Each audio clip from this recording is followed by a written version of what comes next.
Intrigued by the evolving stock market in Mexico, Alfredo Harp Helú went to work for his cousins, Carlos and Pepe, who had started a stock brokerage firm in Mexico City. At just 22 years old, Alfredo's solid accounting background earned him the role of CEO. From the first month, we occupied first or second place in volume, so it meant we had to work a little more than the rest. Alfredo's cousin and business partner, Carlos, now known as Carlos Slim, went on to become the world's wealthiest man by acquiring Mexico's only telephone company. Alfredo would join Roberto Hernandez Ramirez to form respective brokerage house Acciones y Valores de México, also known as Axivol. They were so successful that by 1991, Axivol bought the largest bank in Mexico, Banamex.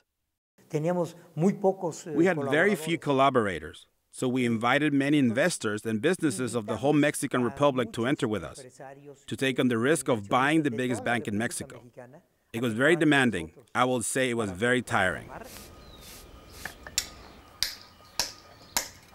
By 1993, his company, now known as Banamex Axivol Financial Group, or Banaxi, was funding projects that helped the neediest people in Mexico.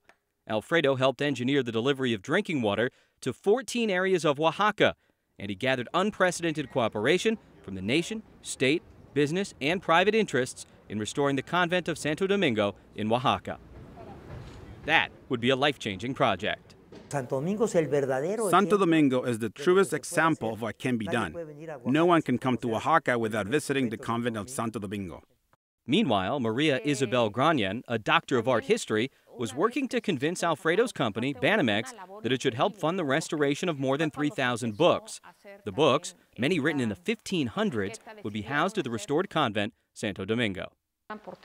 They called me on the phone telling me they had just finished a meeting with Mr. Harp and he had approved the restoration project.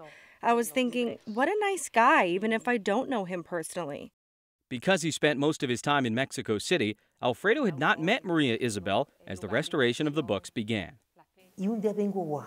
One day I was in Oaxaca, and she sent me a letter asking if I wanted to pass by and see what they were working on.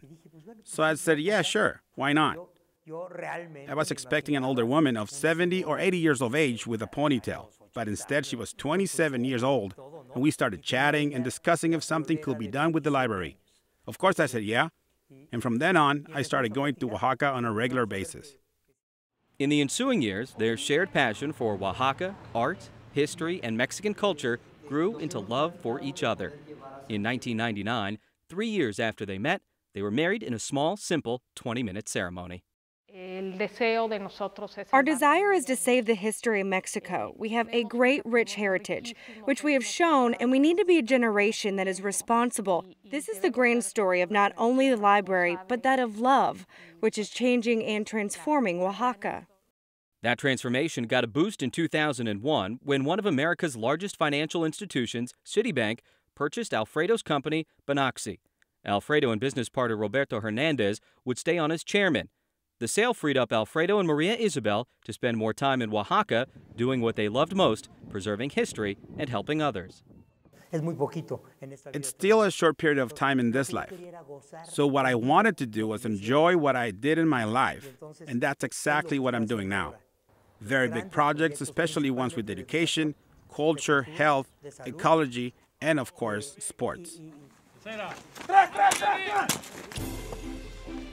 Up next, Alfredo's most horrible days and one of his life's greatest celebrations all take place within a year as the spotlight shines on Padres co-owner Alfredo Harp Helú.